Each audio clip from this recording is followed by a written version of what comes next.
ஒரு கட்சி ஆரம்பித்தா அந்த கட்சி ரிஜிஸ்டர் ஆகிறதுக்கு குறைந்தபட்சம் 6 மாதம் ஆகும். தேர்தல் ஆணைய விதிகள் படி ஒரு கட்சி ஆரம்பித்தோன்னா அதை ரெசல்யூஷன் போட்டு அந்த கட்சி 100 பேர் சேர்ந்து ஒரு கட்சி அடிப்படையாக 100 மெம்பர்கள் சேர்ந்து உருவாக்கி அதை தேர்தல் ஆணையத்தை எழுப்பி அது 6 மாதங்கள் ஆகும். என்னதான் இவங்க அவசரப்படுத்துகிறாலும் அது 3 மாதங்களுக்குள் முடியவே முடியாது. அதனால் யாராவது கட்சி ஆரம்பிக்கிறேன் என்று உங்களெல்லாம் ஏமாத்துறாங்களா, ஏமாறாதீங்க. இன்னும் சில பேர் நான் இன்றைக்கி தமிழ்நாட்டில் ஏதோ எத்தனையோ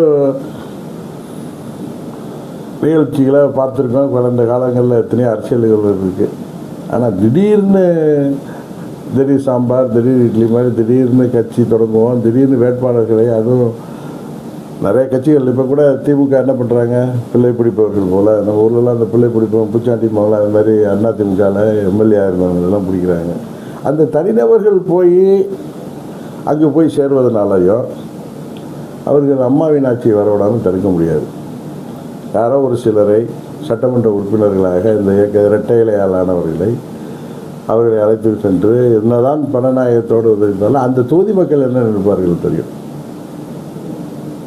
அதெல்லாம் பார்த்துருக்கோம். ஆனால் இன்னொரு கட்சியில் இருந்து ஆள்களை பிடித்து வேட்பாளர் நிறுத்துவதற்கு சிலர் முயற்சியிருப்பது இன்னும் விந்தையிலும் விந்தையாக இருக்குது. இந்த 26 தேர்தலில் இந்த கடந்த 3 மாதங்களாக நடக்கின்ற விந்தைகள் எல்லாம் பார்க்கும் பொழுது, இன்னும் தேர்தல் நடக்கிற விந்தைகள் எல்லாம் பார்க்கும் பொழுது பல பேருடைய உண்மை சொரூபம் வெளிப்பட்டு வருகிறது. இப்போ அண்ணன் ஓபிஎஸ் தன்னை பரதனாக காட்டிக்கொண்டவர் இன்றைக்கு அவருடைய செயல்பாடு தெரிகிறது. அதுபோல் இன்னும் சில பேர்களின் உண்மை சொரூபம் விரைவில் வெளிப்படும். என்டிஏ கூட்டணி உறுதியாக இந்த தேர்தலில் ஆட்சி அமைக்கும். சசிகலா வருவாங்க. விடிய விடிய கதை கேட்டு சீவிக்கிறாங்க சித்தப்பாங்க. ஆமாம், அதை பற்றி எனக்கு தெரியல. அவர் ஒன்றும் தேர்தலில் போட்டிட்டு சொல்லுங்க, அது தெரியல. நீங்கள் அவர்கிட்ட பெரியவர்கிட்ட தான் கேட்கல. தொகுதி பங்கீடு பற்றி இந்த பேச்சுவார்த்தையை ஆரம்பிக்கல. நீங்களாக தான் தொலைக்காட்சியில் 6, 5, 4 அந்த ஒரு இல்லை எங்கள் கட்சியில் தகுதியான வேட்பாளர்களுக்கு கௌரவமான முறையில் எங்கள் கூட்டணியில் சீட்டுகள் பெற்று அவர்கள் வேட்பாளராக நின்று குக்கர் சின்னத்தில் போட்டியிட்டு உறுதியாக நாங்கள் வெற்றி பெறுவோம். இந்த தேர்தலில் இதற்கு முன்பு நான் தனியாக சட்டமன்றம் சென்றேன். இதற்கு எங்கள் கட்சியை சேர்ந்த நிர்வாகிகள் தகுதியான வேட்பாளர்கள் சட்டமன்றத்திற்கு சட்டமன்ற உறுப்பினர்களாக செல்வார்கள். பாபநாசம் தொகுதி வந்துட்டு அமமுகவுக்கு இன்னும் கேட்கவே இல்லையே. நான் தான் சொல்கிறேன், இப்போ தான் சொன்னேன். இல்லை நீங்கள் நிறைய பேச்சுவார்த்தைகள் இருக்கும், கட்சி கூட்டணிகளுக்குள்ள பேச்சுவார்த்தை. இன்னும் உண்மையை சொல்கிறேன். நான் உங்கள்கிட்ட போய் சொல்ல வேண்டிய அவசியம் இல்லை.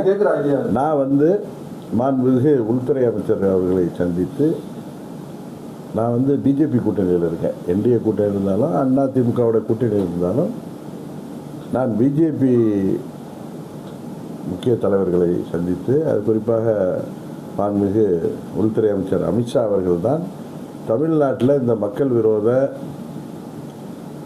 கஞ்சா புகழ் திமுக ஆட்சியை, ஊழல் பெருக்கெடுத்து ஓடுகின்ற திமுக ஆட்சியை முடிவுக்கு கொண்டு வருவதற்கு கடுமையான முயற்சியில் இருக்கிறார். அவருக்கு அவருடைய கருத்தை வலுப்படுத்துகின்ற விதமாக தான் நாங்கள்லாம் ஒன்றிணைந்திருக்கோம். ஏன்னா எங்களுடைய தொகுதி எந்தெந்த தொகுதி என்பதெல்லாம் நான் அவரோட கேட்டு தான் நான் அவர் மூலம் தான் பெற்றுருக்கேன். வட மாநிலத்திலிருந்து வரவங்க தான் கஞ்சா பொருள்லாம் விற்கிறாங்கன்னு சொல்லி குற்றச்சாட்டு வச்சுருக்காங்க. இவங்க போய் டெல்லியிலேருந்து பேசுகிறாங்க.